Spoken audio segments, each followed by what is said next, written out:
Okay, we'll try this again. Apparently my last try, the video got corrupted when I switched it over to my tablet again. This has happened a few times. Now, before I get going, let's start off with, if you guys like this video, please hit the thumbs up. It helps let me know that I get it, that you like it. If you don't like the video, please hit the thumbs down so I know I'm doing something wrong. Because when I get a few hundred or a few thousand people viewing my video, in some of my videos, and I get no thumbs up, no thumbs down, and no comments, I don't know if you like what I'm doing or if you don't. So please, hit the thumbs up, hit the thumbs down, and if you can, leave a comment. If you really like, also, please subscribe. If you don't, that's fine.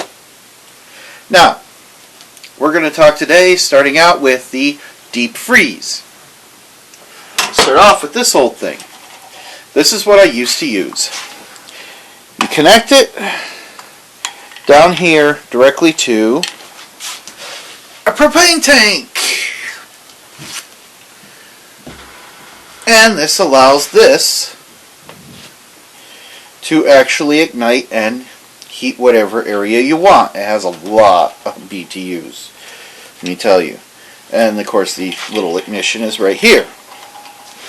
It sits right on a propane tank very easily,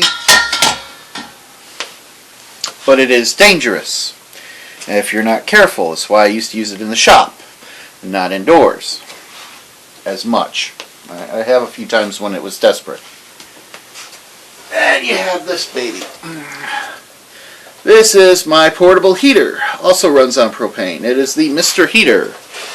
I will be using this on the boat because, well, if you get water in the boat, which is most likely, this will actually keep it, well, quite nice.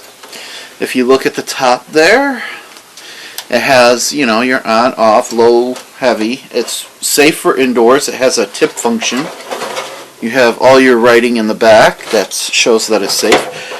And no, guys, I'm not getting anything from showing you this. I don't make any money. I'm just showing you what I have and how useful it is, and maybe you can get stuff like this. This is how you connect it.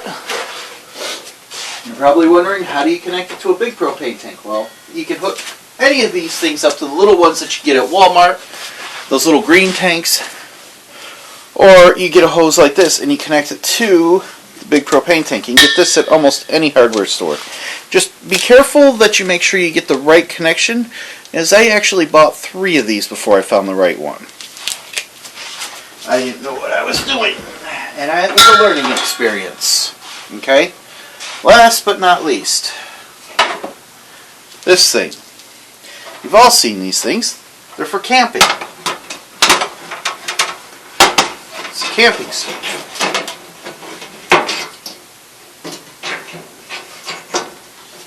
I gotta completely go into it, but see, I got 2 burners and 2 little on and off switches for it. This is for propane. It's nice, and in an emergency, if I need to, I hook that up to the propane. Let's say my electric goes out, and I have a way to cook. It's a way to heat stuff. I use propane for this. I use the propane for the heat. No electricity, propane. I also have an outdoor grill. These are ways to actually heat or cook that are separate. I think be very good. You get both of those things at Walmart, the Mr. Heater and this. If you want to go there, I don't know if they're in stock in your area, but, you know, it works. Now, I will say that, you know, any of you guys who watch me that might be watching Grimm, he was right. There are alternatives, and there was one that he mentioned that I actually agree with. For most of you, it won't work for me because of the boat, which is a kerosene heater. Okay? In my personal opinion, it's too big for the boat, and I'm trying to downsize for the boat. So, a Mr. Heater for the boat is perfect. A kerosene wouldn't.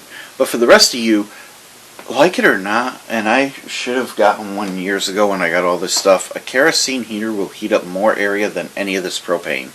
The propane works, kerosene is like a massive amount, and it lasts a long time. I used to heat with kerosene when I was younger. We used to always do that. That's like old-fashioned. So yes, kerosene heaters work extremely well. Now, we're going to talk a little bit about Bitcoin. Just two more little segments of this. Bitcoin is at, like, the last I looked, $51,000 per coin. And everybody's been talking about the Great Reset. I'll say this for Bitcoin. If you want to fight the Great Reset, Bitcoin's the way to do it. Alright? But be careful. Because if you think about it, they're trying to do things where they're incorporating Bitcoin. One of the things is they're trying to give corporations that run on some type of blockchain technology, and they're like in Nevada, there's a bill trying to be passed where a corporation becomes its own entity, government entity. Now, if you've watched how corporations do things, you really don't want them as your government entity, now do you? Just look at your boss. You're a worker like me, look at your boss. I mean, come on, I make $14.50 an hour, which I found out is anywhere, depending on my overtime, anywhere between $30,000 to $31,000, maybe $34,000 a year. Okay, I don't make much. And I'm actually on the upper end of my community. Okay? A lot of people in my community make $12.50 an hour. I'm a factory worker. So, I make more than a lot of people that make $12.50. So imagine the people that make $12.50, which is minimum wage or somewhere around there, and I don't make much more than that. Alright. Now, when you're going into stuff like that, it's just good to keep all those things in mind. Alright? For example, a lot of people have been talking about, well, what if, one of the things people have mentioned is what will cause, like, say, our nuclear plants to collapse? Well, I have a little bit of experience in this with one near me. It's called Vermont Yankee. Vermont Yankee is a nuclear plant that's on the verge of going. They've had multiple leaks where they've lied to people. It's extremely dangerous. It's run down. That's where you're going to get your problems with nuclear plants. Is because nuclear plants, a lot of them, they're ran by corporations that want to make money but don't want to put the money for the upkeep. And when you're losing on the upkeep, eventually any type of technology or any type of a system will go. And in Vermont Yankee, they've even had leaks that go into the water system in the local town of radioactive material.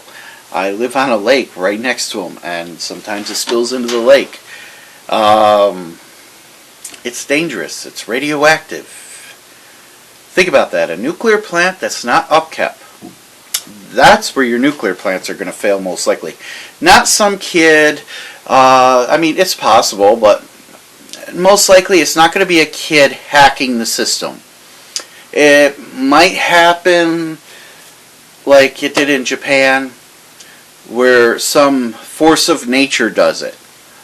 But most likely, when a lot of them start to go, and they are already getting there, example, Vermont Yankee, which everybody's been fighting to shut it down because it's that dangerous.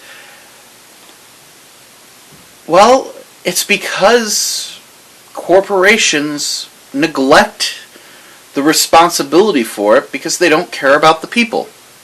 And they do that in a lot of things.